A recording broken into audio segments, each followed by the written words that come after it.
Hello বন্ধুরা, good morning. Simply লাইফে বর্ণনা পল্লবে তোমাদের সবাইকে স্বাগত। আজকে একটাই কথা বলার, সেটা হচ্ছে মানুষের মধ্যে মনুষ্যত্ব এখনও আছে, কি তাই তো? এখন 9:45 বাজে, আমরা এখন রয়েছি হিন্দ মোটরে। তার একটা অনেক বড় সড়ো ঘটনা, চলো তোমাদের বলতে বলতে যাই। এই যে কাকিমা দেখছো, মুখটা খোলো, এটা হচ্ছে কোয়েলের মা। তোমরা অনেকেই দেখেছো আমার ভিডিওতে, বাবলির মা, মানে পুকুর দিদিমণি যে, ওর মা।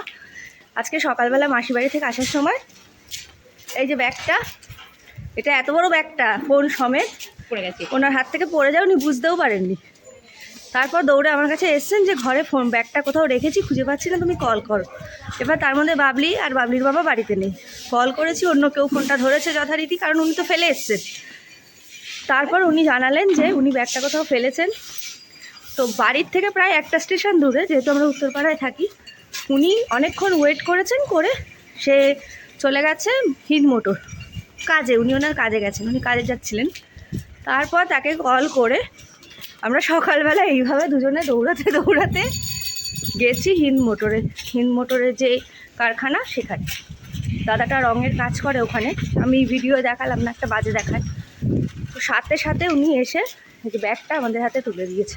সেটাই আজকে অনেক বড় পাওনা। সকালবেলা দিনটা কাকিমার খারাপভাবে শুরু হলেও মনটা শান্তি, যে মানুষ এখনো, মানুষের মধ্যে এখনো মনুষ্যত্ব আছে। বলো কি গো? বাবা, কাকিমা তার সব ভালো। হ্যাঁ, কাকিমা তো টেনশনে পাগল হয়ে গেছে। ফোনটা চলে, আর ফোনটা রিসেন্ট বাবলি ওর মাকে দিয়েছে, এই কদিন হলো।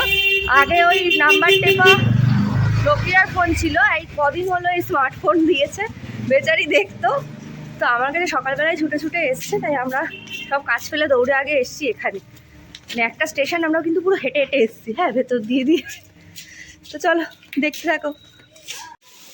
আর হচ্ছে সোমবার 29 তারিখ, মানে 29শে ডিসেম্বর, বছর কিন্তু শেষ হতে চললো। আজকে মায়ের ডাক্তারের একটা ডেট পাওয়া গেছে আমার মায়ের জন্য।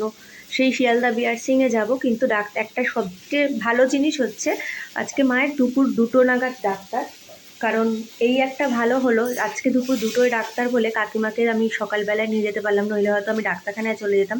কাকিমা এমনকি নিজের ফোন নাম্বার জানতো না কখন মেয়ে আসতো, মানে যেখানে ওরা গেছে বর্ধমানের দিকে মামা বাড়িতে, ওখান থেকে আসার পর জানি না কখন গিয়ে ফোনটা পেতো। যাই হোক, সবই ঠাকুরের ইচ্ছে, সবই বজরংবলী চেয়েছিলেন যে আমার সাথে গিয়ে ফোনটা যাতে পেয়ে যায় মানুষটা।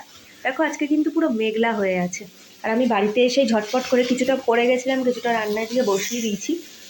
আর এদিকে পুকুও উঠে গেছে ঘুম থেকে। বাচ্চাদের একটু ডেকোরেশন করে দিলে এই হেলদি খাবারগুলোও চুপচাপ খেয়ে নেয়।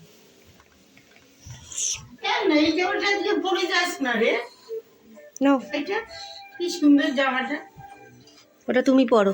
ওমা, চুড়িদার পরা এবার ধরো, এবার আস্তে আস্তে। শাড়ি তো সামলাতে পারো না। না বাবা, বাইরে বেরোবো। এই জানি না এই মানুষগুলোকে কবে আমি চুড়িদার পরাতে পারবো। যাই হোক, পুরো মেঘলা হয়ে আছে, যেন বালিশ ঠালিশ আমরা রোদ্দুরেও দিইনি। একটু এই জায়গাটা পুরো রোদ পড়ে, একটুও রোদ পড়েনি। চলো দেখতে থাকো, কাজ সেরে নি। পুরো এলোমেলো ছিল, এখন সব পরিষ্কার হয়ে গেছে। এখন বাজে হচ্ছে 11:30।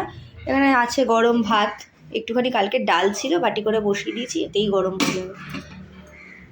আর এখানে আছে কুকুর টিফিন তৈরি করেছি। এখানে আছে হচ্ছে ওই বিট, গাজর, বিনস, আলু দিয়ে ভাজা। এটা বেশ শীতকালে বেশ ভালো লাগে, তাই না? এটা কালকের একটু বাঁধাকপি আছে। এটা মায়ের জন্য নুন ছাড়া ডাল আছে। আর এটা বাড়ির বাকি সবার জন্য হচ্ছে মানে নুন দিয়ে ডালটা করা। মা যেহেতু নুন খায় না, তাই একদম নুন ছাড়া তুলে রাখতে হয় সব কিছুই, শুধু ডাল বলে নয়। এই যে যেমন মাছের ঝোল, সবজি দিয়ে মাছের ঝোল এভাবে আলাদা তুলে রেখেছি, দুবেলার করে রেখেছি, যাতে মানে রাত্রিরে হয়ে যায়। এখানে আছে একবেলার, ওখানে আছে একবেলা, যেটা হোক এবেলা ওবেলা খাবে। আজকে তো সব নিজে নিয়ে খেতে হবে সবাইকেই। যাই হোক, এখানে আছে হচ্ছে ওই মাছই, মানে ভোলা মাছ, কালকে যেটা এনেছিলাম, ওই ভোলা মাছটা বেগুন দিয়ে সর্ষে দিয়ে ঝাল, এটা বাকি সবার জন্য। আর আমি এইগুলো দিয়েই খেয়ে চলে যাব, কিছু একটা দিয়ে, কারণ অত তাড়াতাড়ি আমার খাওয়ার অভ্যেস নেই। আর এই যে পুকুর জন্য ওই যে বিট গাজর যেটা ভেজে রেখেছি, বাচ্চা তো এমনি দিলে খেতে চাইবে না, পরে বাবার সাথেও খাবে না, ওই জন্য আমি এখনই গরম গরম ভাজা দিয়ে আর বাটার দিয়ে নেড়ে দিয়েছি। আর এই যে মাছ ভাজা, ওর এটাই ওর অমৃত। চলো পুকুকে খেতে দিয়ে দিই। মায়ের টিফিন খাওয়া হয়ে গেছে, আমিও মিষ্টি খেয়ে নিয়েছি, একটা জল খেয়েছি কারণ আমাকে ভাত খেতে হবে। তো চলো দেখতে থাকো। তো এখনও সেভাবে রোদ ওঠেনি, এখন বাজে 1:45। আজকে আর রোদ সেরকম উঠবে না, আজকে পুরো মেঘলা মেঘলা ওয়েদার। দেখছো পুরো কভার হয়ে গেছি।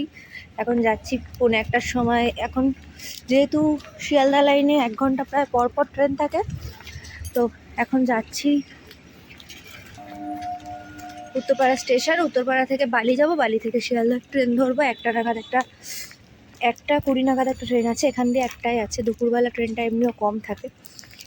ওদিকে মা বেরোবে 1:10-15 নাগাদ।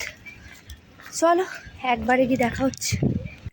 তো আমরা চলে এসেছি একদম দুপুরবেলায়, একদম টাইমেই চলে এসেছিলাম। দেখো 20 নাম্বার চলছে, আমাদের নাম্বার একদম শেষের দিকে, তাই সেইভাবেই আমরা হিসাব করে বেরিয়েছি।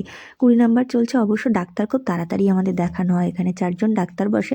মার ছিল নাম্বার 73, ওখানে প্রথমেই ডেটটা দিয়ে দিয়েছিল যে 73 আর এই ডেটে এই টাইমে আসতে হয়, এরকমই সিস্টেম থাকে। আর ভেতরটা তো এখন আরও সুন্দর করে দিয়েছে। পিয়ারসিংয়ে ছোটো থেকে যাই, এখন আরও সুন্দর দারুণ দেখার মতন করে দিয়েছে, খুব ফ্রেশ পরিষ্কার আর খুব মানে সাইলেন্ট অবস্থা। তো তাই চুপচাপ মানে ভয়েস দিয়ে দিলাম। মাকে ট্রেনে বসিয়ে দিয়েছি, এখন বাজে হচ্ছে 6:36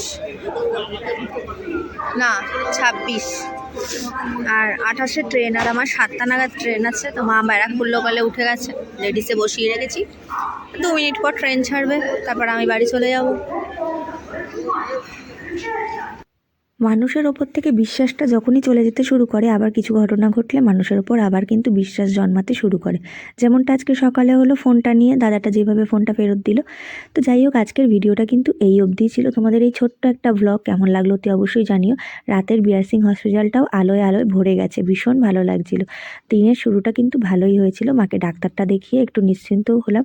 আজকের ভিডিওটা তোমাদের কেমন লাগলো জানিও। আজকের মতন টাটা, সবাই ভালো থেকো।